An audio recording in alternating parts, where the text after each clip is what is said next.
Amitabha. One day, Hody Childress, a retiree living on a modest pension and Social Security, walked into the drugstore in the small Alabama town where he lived. He took the owner, Brooke Walker, aside and asked her if she knew anyone who couldn't pay for their medications. She replied that yes, unfortunately, there were some who couldn't afford their medicine. Hody took out a $100 bill that had been folded up a few times. He slipped it to Walker and asked her to use it for people who couldn't pay for their medications. There was one condition, however. She was not to tell anyone where the money came from. If anyone asked, she was to tell them it was a blessing from the Lord. The following month, Hody returned and gave Walker another folded up $100 bill. He continued doing this on the first day of every month over the next 10 years, stopping only when he became too ill to travel to town. He didn't want to know who the recipients were. He just wanted to help those who needed it. Before he died, Hody told his daughter what he had done. She later said it was just like her father, a man who was filled with goodness. Looking back after Hody's death, Walker said that she had been able to help about 2 people a month who either didn't have insurance or had exceeded their benefit limits. Thus, over the years, Hody's generosity had amounted to thousands of dollars.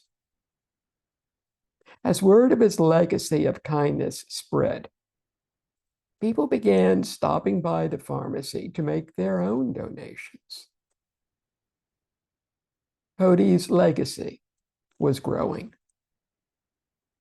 In his helping others, he modeled 3 principles for giving sincerely and genuinely. We let go of the thought of I have given, of what was given, and of the one who received. The first principle is letting go of the thought I have given. While we cannot know what was in Hody's mind, his humility and wish to remain anonymous indicate that this was, in all likelihood, not a man who kept congratulating himself on his philanthropy. Rather, he was a man who, as his daughter reminisced, was filled with goodness. We can see this in how he gave to others anonymously.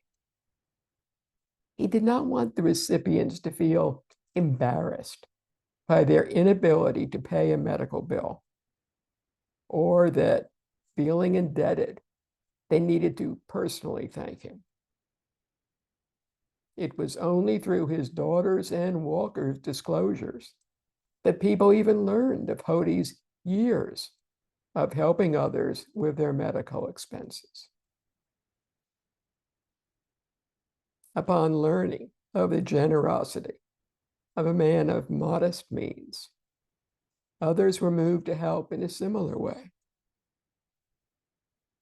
One such donation, Walker said, came from one of the recipients of Hody's generosity, who returned a few months later, wanting to pay it forward. The second principle was letting go of thoughts of what was given. We refrain from dwelling on or talking about what we gave. If we happen to remember it, we put those thoughts aside. We have no regrets about what we gave.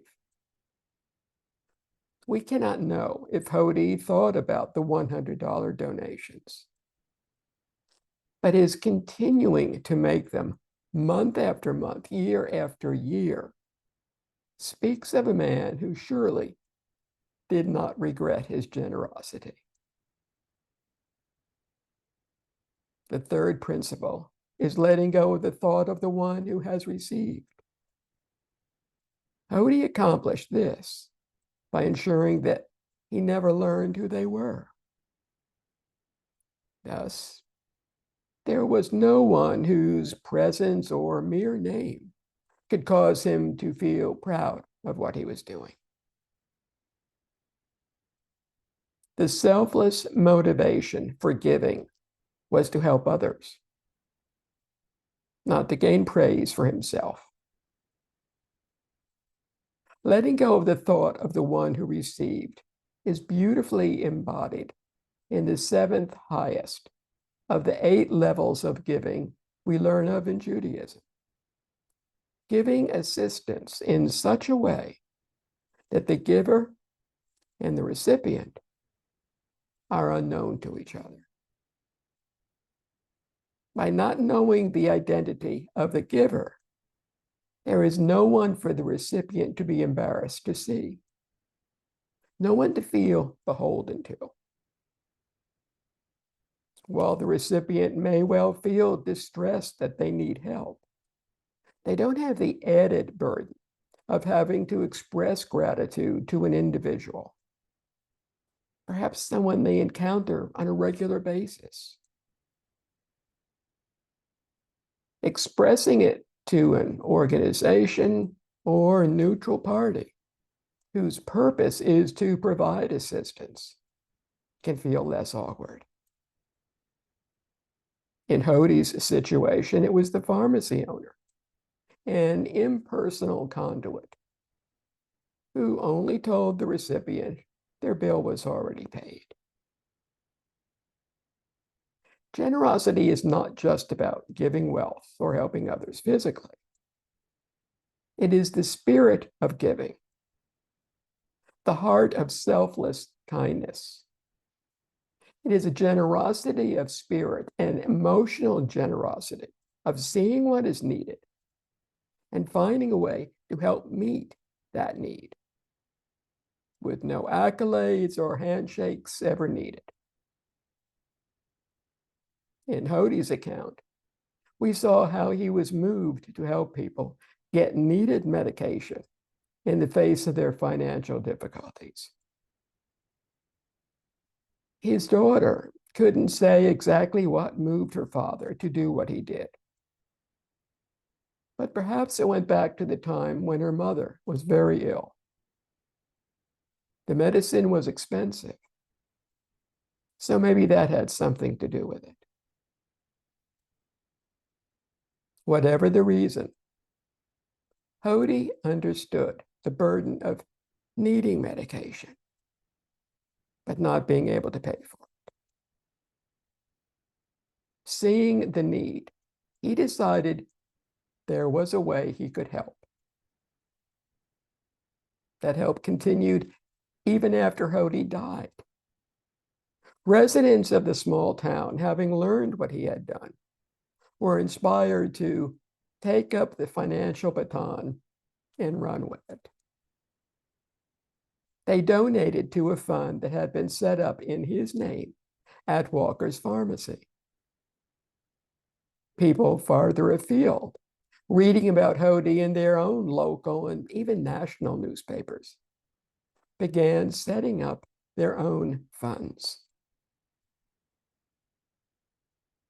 Previously, in One Step at a Time, we learned about Captain Tom, who, after quickly reaching his goal in the NHS fundraiser, just kept increasing the goal. Smiling, he would lean into his walking frame and walk back and forth in the garden. He too had identified a need: support for dedicated healthcare staff and workers. Cleverly, he devised a way to combine his nurse's advice to exercise with his own wish to raise a modest amount of money for the NHS. Modest because, after all, how many people could one elderly man doggedly traversing his garden inspire to be generous? Quite a lot, actually. Captain Tom inspired 1.5 million people to contribute to his NHS fundraiser in less than a month. While Hody and Captain Tom's generosity involved financial resources and inspiring others to join in, Wanda's instantaneous generosity in The Stranger at Thanksgiving took another form: generosity of spirit. Realizing she had mistakenly sent a Thanksgiving invitation to a stranger, she immediately assured him that, of course, he was welcome to come to dinner. Now, every year in November, various US news media sources publish inspiring updates about Wanda's and Jamal's close friendship, which has only deepened over the ensuing years. These are three outstanding examples of the spirit of generosity. But generosity, selfless kindness, can help in less tangible ways as well. By having a generous spirit, we can better understand the actions of others. In particular, the actions of those who have hurt us. Generosity as spirit can help us to more compassionately and wisely react to the actions of others as our focus moves from our suffering to theirs. Having grown up in war-torn Somalia and then living in a refugee camp in Kenya before emigrating to Australia, Abdi, who we learned about in Another Form of Justice, was able to regard the woman who had tried for 19 harrowing minutes to run him down, not with retaliatory thoughts, but with selfless kindness. Instead of dwelling on the screaming, out-of-control woman she had been that day, he saw a woman who was so mired in her own suffering that she couldn't see or care about that of others. Childhood trauma and alcoholism had resulted not only in several run-ins with the police, but now she was in court facing a sentence of 3 years in jail, which would then culminate with her being deported back to New Zealand, away from her partner and children. His selfless kindness, his generosity, enabled Abdi to not want her to be unjustly punished for what she had done to him, for how she had irrevocably changed his life. Instead, he wanted to ease her suffering. He encouraged her to get the help she clearly needed to prevent jail time, deportation, and a continuing downward spiral of any trace of remaining self-worth. He hoped she would be offered and then avail herself of the opportunity to have a very different future than the one she was currently careening toward. Like Hody and the others, when we too see a need, we can generously choose to offer help. Perhaps something tangible like a financial gift. Captain Tom found a way to give indirectly through his walking fundraiser. Hody gave personally of his own funds. In these examples, the recipients received much more than just the financial benefits. In the midst of their stress and worries, they knew a stranger was concerned enough to help them. Hody cared enough to share his limited retirement savings in a way that the recipient's embarrassment was minimized. Captain Tom cared enough to make a pledge and then take steps to fulfill it, literally. In other circumstances, the gift we offer will be intangible, like the potentially life-changing gift of forgiveness. Abdi selflessly cared enough about the woman who had tried to kill him to put aside any acrimonious thoughts and to write an eloquent plea for leniency to the sentencing judge. He sought to give his attacker the opportunity to regret, reform, and transform. At a time when so many of us are witnessing ever-shrinking bubbles of existence due to political, religious, and social polarization, experiencing a lessening of simple civility, and just generally feeling rather overwhelmed, we do have options, do have choices. We can realize that generosity holds a crucial key in a world of suffering. Through opening the door to our hearts, our generosity of spirit will help others know they are not alone, that they and we are not separate, not solitary. We are interconnected. We are one. Amitabha.